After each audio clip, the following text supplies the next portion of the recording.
It is Wednesday, July 25th, 2018. I'm Gord Long. As is normally the case, we have a lot of charts for us to go through this morning, so therefore we'll pass over some of them quickly, but leave you to examine them further at your leisure. You'll need to open your viewer to full screen viewing, or you'll not be able to see some of the detail I'll be discussing in the charts. A reminder before we begin, do not trade from any of these slides. They are for educational and discussion purposes only. The purpose of the audio is to discuss key developments in those areas not specifically updated in this month's macro online updates. The research document this month updates macroeconomic developments. Therefore, the slides this morning will focus on our other three report areas of our monthly report: global risk, regional, and U.S. economic developments. As I so often do, I like to tie them together into a single discussion on what I see as an evolving cycle, which I have called the globalization cycle. I would therefore like to cover the items outlined here. We have discussed cycles on a number of instances recently. The May long wave video entitled "Follow the Cycles" was dedicated to this subject with a particular focus on the credit cycle. There wasn't sufficient time in that release to explore cycles further, and specifically on what seems to me to be an emerging cycle, which I will call the globalization cycle. When I authored the 2014 MATA-SII thesis paper entitled The Globalization Trap, it was pretty clear it existed and was becoming more pronounced along with the shifts in credit. Both cycles appeared to be closely linked. Our globalization trap roadmap has developed as we expected, and our recent videos on zombie corporations speaks to the level of collateral impairment we are now witnessing and shown on this roadmap. The work we did during that period on emerging markets predicted what we called at the time the echo boom, which we felt surely lay ahead. It has also come to fruition as we see major cracks today across emerging markets, which we have been posting on MATA-SII. The cycle aligned itself with the globalization cycle, which in turn, as you would expect, aligns with the global credit cycle. Many of the normal characteristics of confidence and fear are seen now working at a global level within these cycles, as well as central bank actions being a lot more synchronized than ever before, whether by design or natural forces working behind the forces of globalization. Where there is particular relevance today, in my estimation, is in the assessment of global trade forecasts. Of course, there is a strong correlation between trade and credit, so it is helpful to look at them separately to get a better understanding of what is likely to unfold in the near term. There is a global wave which I like, that is based on data from the Bank of America Merrill Lynch, Morgan Stanley's MSCI, the IBES, Bloomberg, and the IMF, that is shown here. I have found it quite instructive, especially if we break it down carefully.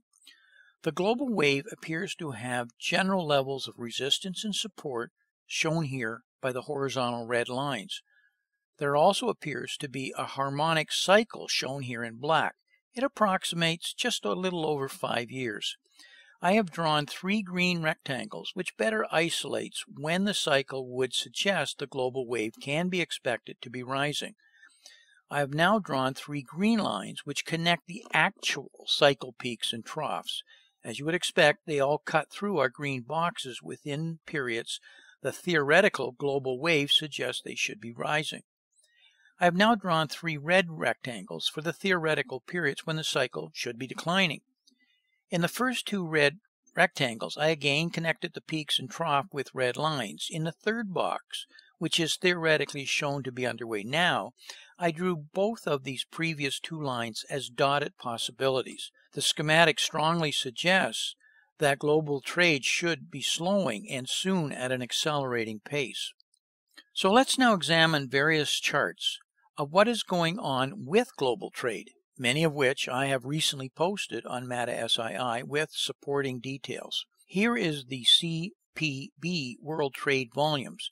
Clearly, the percent year-over-year 3-month moving average is turned down as we see a dramatic recent drop in the percentage month-over-month change. Something is certainly happening here. This shows a comparison of alternative reports besides the CPB World Trade volumes. It shows the IATA Air Traffic Freight Report as well as the RWI Container Traffic Reporting. Both of these are even worse and more pronounced in their turndown from the CPB World Trade volumes. There is now a World LEI, or World Leading Economic Indicator, shown here. What we are expecting from the global wave is much more evident here, and shows that the expected rapid slowdown is clearly present in the economic data used in the World LEI. I also looked at the regional areas of the LEI data. I am very concerned about the EU. The EU LEI suggests I have a right to be concerned. The deterioration is broad-based across Europe. What the charts are suggesting is that the global and EU slowdown is highly likely to drag the US into a recession within 12 to 18 months, if not sooner, depending on the escalation in the global trade war, which is now underway, as we all know. Corporate sales revenues are now falling rapidly, with the EU being much more dramatic than its LEI is currently signaling. Global fund managers, as you would expect, have already recognized this and have been adjusting their growth projections. Needless to say, all of this is following closely the slowing in the credit impulse and the slowing of global QE, or quantitative easing, which we have been highlighting for quite some time now.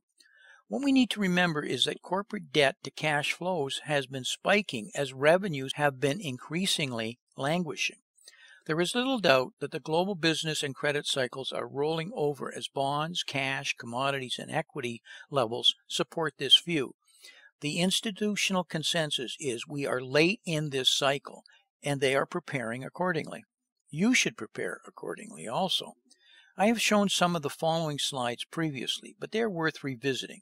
It isn't just the global wave and its 5+ year cycle, but many longer-term cycles are converging on this end-of-decade time period. Many of these cycles are based on completely different data and societal changes, but they are all looking for major troughs in the next few years.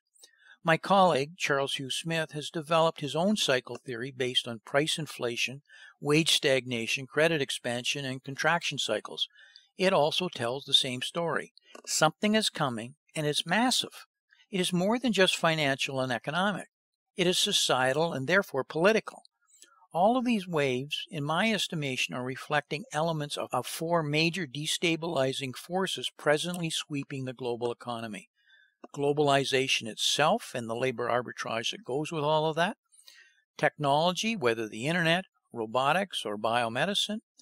Demographics of falling birth rates and aging populations. And fourth, sweeping inequality as capitalism has shifted to crony capitalism and creditism. The most serious of the 4 is inequality stemming from a lack of job growth, with wages which support existing standards of living and the unwritten social contract between the elected, or the rulers, and the people, or the electorate. What we have is a growing global demand problem versus the historically dominant supply or shortage problem.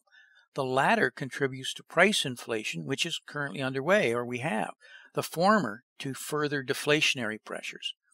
Confidence is falling globally as fears grow with escalating geopolitical tensions. We are in an era much more serious than the Cold War.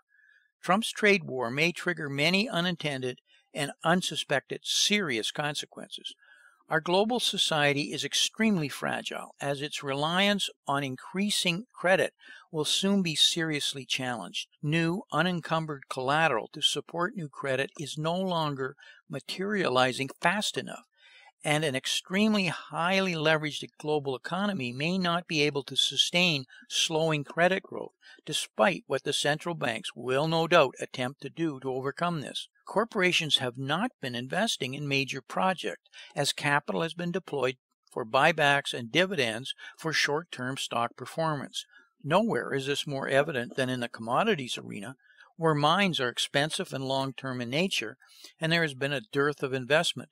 Gold and silver bugs are acutely aware of this. Soon the preoccupation with short-term P&Ls is going to raise its ugly head as money and credit possibly become very expensive at exactly the wrong time. Zombie corporation balance sheets will have a significant challenge covering existing debt if rates rise.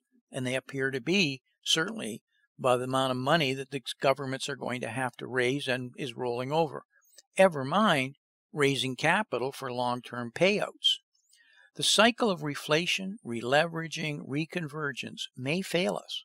Even if the central banks again go full steam with QE, and we can expect that, and other reactive incarnations of it, there is likely to be a serious period of financial, economic, and political stress. Political stress because the global powers to be won't be able to agree on what they need to do or are willing to do in a coordinated fashion, in a timely fashion. If the $600 trillion unregulated, over-the-counter global interest and currency swaps arena becomes a problem, or even burps, the politicians will have no idea what to do, and there is no central bank powerful enough to solve this global problem quickly and effectively by itself. Global flows are warning right now. Money supply is warning. Yields are warning. The level of zombie corporations are warning. A 4-decade-long falling rate cycle is warning. Even the IMF is now warning, which is something they traditionally stay very clear of. Even the stock market is warning if we pay attention to the alarming and rapidly deteriorating breadth. The global wave is telling us something. It may not be imminent and likely isn't, but it is on the horizon. You need to plan accordingly. It takes time. We can only hope that they will print the money and it will buy us more time. Again, I know for sure they'll print the money. Whether it'll buy enough time for sufficient planning is the question. I would like to take a moment as a reminder, do not trade from any of these slides. They are for educational and discussion purposes only. As negative as these comments often are, there has seldom been actually a better time for investing. However, it requires careful analysis and not following what has traditionally been the true and tried approaches. Do your reading and make sure you have a knowledgeable and well-informed financial advisor. So until we talk again, may 2018 turn out to be an outstanding investment year for you and your family. And I thank you very much for listening.